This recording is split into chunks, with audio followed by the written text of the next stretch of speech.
আমি ইঞ্জিনিয়ার রহমতুল্লাহ আপনাদের সবাইকে স্বাগতম জানাচ্ছি। এখন আমাদের আলোচনায় থাকছে পিটিএল, যার সর্বশেষ ক্লোজিং প্রাইস হচ্ছে 41 টাকা 90 পয়সা।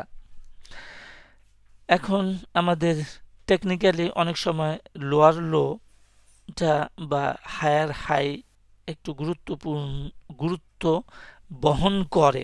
পার্টিকুলারলি আমরা যদি দেখি যে 2020-এ একটা লো তৈরি করেছিল অ্যাপ্রক্সিমেটলি 38 টাকা 90 পয়সা, এবং 2021 এপ্রিলে একটা লো, কিন্তু এখানে লোয়ার লো করে নাই।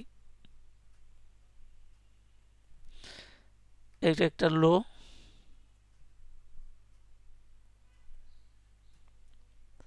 অ্যাগেইন এখানে একটা লো, কিন্তু লোয়ার লো করে নাই।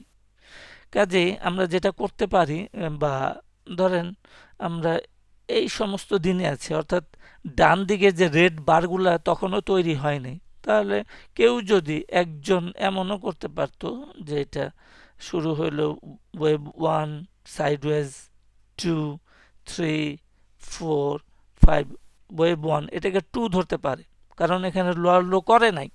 Wave 2 a big move, wave 3, 4, 5 ইত্যাদি করতেই পারে।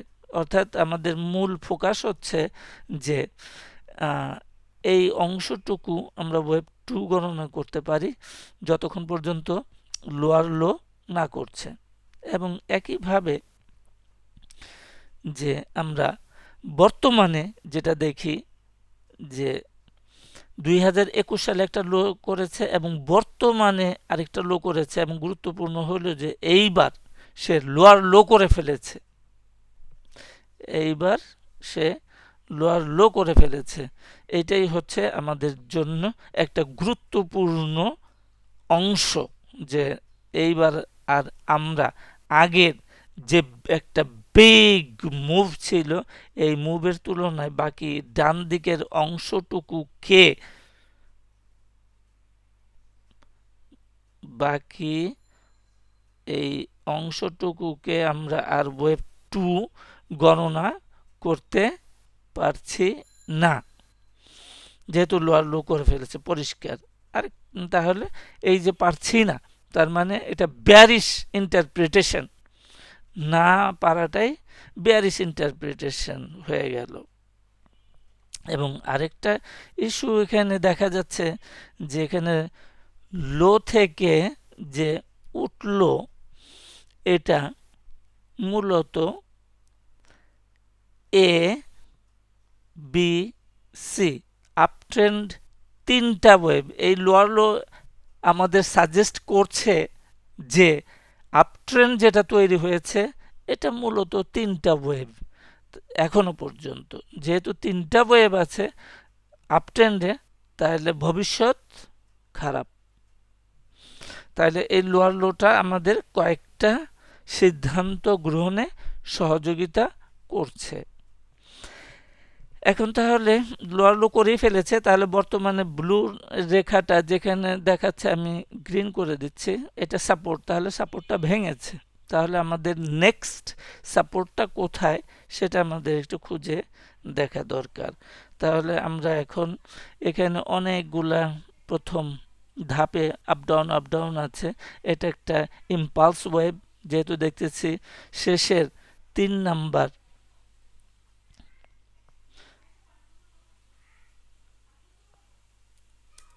এটা ইম্পালসিভ, তাহলে আমাদের প্রথমটাও অবশ্যই ইম্পালসিভ আছে। তাহলে এই ইম্পালসিভটাকে আমরা আইডেন্টিফাই করতে চাই, এবং এর মাধ্যমে আমরা সাপোর্টটাকেও আইডেন্টিফাই করতে চাই। তো এখানে আমরা closing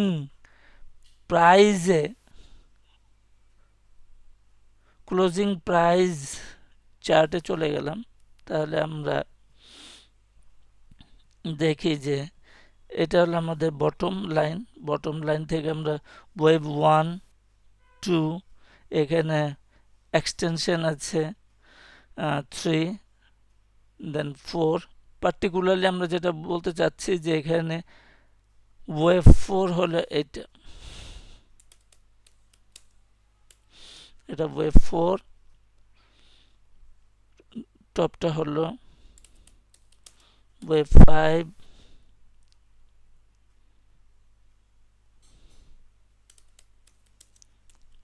wave 3,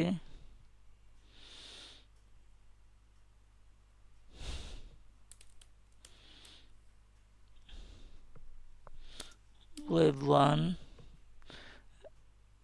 and subsequent correction হলো ওয়েভ 2। তাহলে এই wave 4 there is a magnet for support at the wave 4 region। এই রিজিয়নে একটা ভালো সাপোর্ট আছে, এই রিজিয়নে একটা ভালো সাপোর্ট আছে আশা করা যায়, এবং আমরা দেখি যে এই সাপোর্টটা প্রায় 80%, প্রায় 80% কারেকশন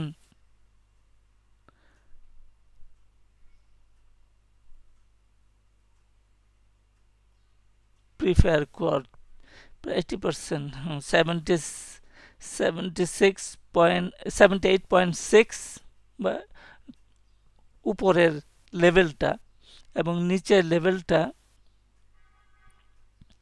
প্রায় 80% আইডেন্টিফাই করেছে, অর্থাৎ প্রায় 80% কারেকশন হইলে পরে এই জোনটা, এটি আশেপাশে এই জোনটা, এই জোনটা 31 টাকা বা তার নিচে সাপোর্ট হিসাবে কাজ করতে পারে। তাহলে এখন কথা হচ্ছে হোয়ার ইজ দ্য রিস্ক। রিস্কটা হলো আমরা এখনো পর্যন্ত উইকলি টাইম ফ্রেমেই আছি, তাহলে আমরা উইকলি টাইম ফ্রেমে আছি, তাহলে এখানে একটা গ্রিন বার দেখা যায়। তাহলে এর যে সীমানা আছে, পরিসীমা আছে, এই পরিসীমার বাইরে, এই পরিসীমার বাইরে উপরের দিকে